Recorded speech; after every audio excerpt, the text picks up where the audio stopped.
Are you prepared for the worst in your life?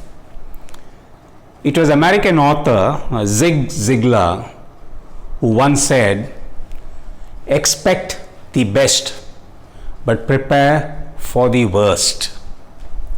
This is what he said. What he meant was, life is always full of hurdles. So you got to prepare for it. Don't expect life to be one smooth highway.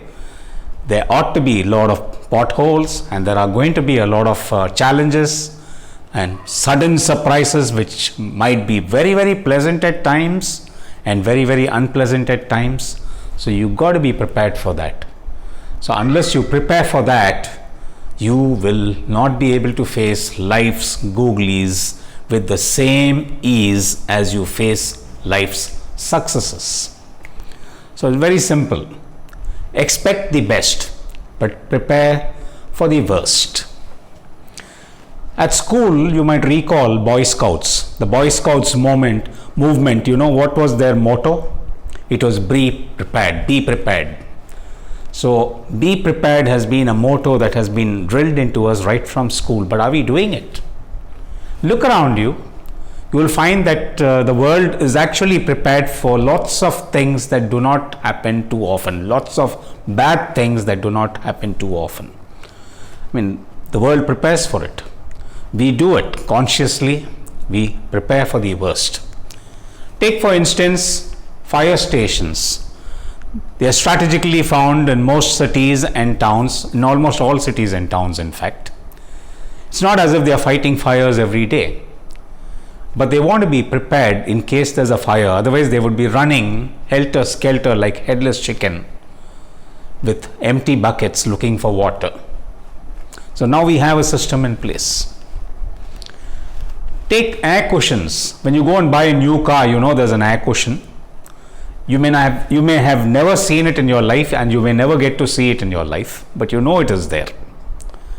It's an airbag in your steering wheel, which will probably save your life in case you have an accident. And when you take your car for a drive, you don't expect to collide anywhere. You expect to have a nice and pleasant drive. But in case, that's why it is there. Be prepared. Everybody knows that when the aircraft starts taxiing towards the takeoff point, the stewardess comes out and mimes all the safety features of the aircraft. She tells you about the the emergency exits, the the life jacket which is under the seat. She also tells you about the oxygen mask which will suddenly drop down in case there's a loss of pressure. You're not going to land on water. You may not need that life jacket, and you have never experienced loss of pressure in the cabin. Frequent flyers know all these things may never happen. They expect to have a pleasant and safe and timely flight, but it is there to help you be prepared. So be prepared. Expect the best, but prepare for the worst. This is where I want to share with you the story about Stockdale Paradox. I had done it earlier in another video, but it's very appropriate, very apt for this one. Commander Stockdale was a US Navy pilot. He was shot down in Vietnam during the war. He ejected, landed, injured his leg very badly, captured by the locals, thrashed and handed over to the army, Vietnamese army.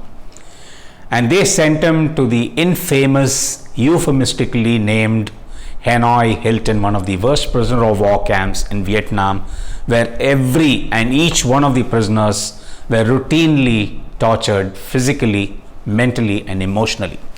Now mind you, I'm not trying to show Vietnam in bad light here. This was during the war. Vietnam is a great country now, a wonderful country.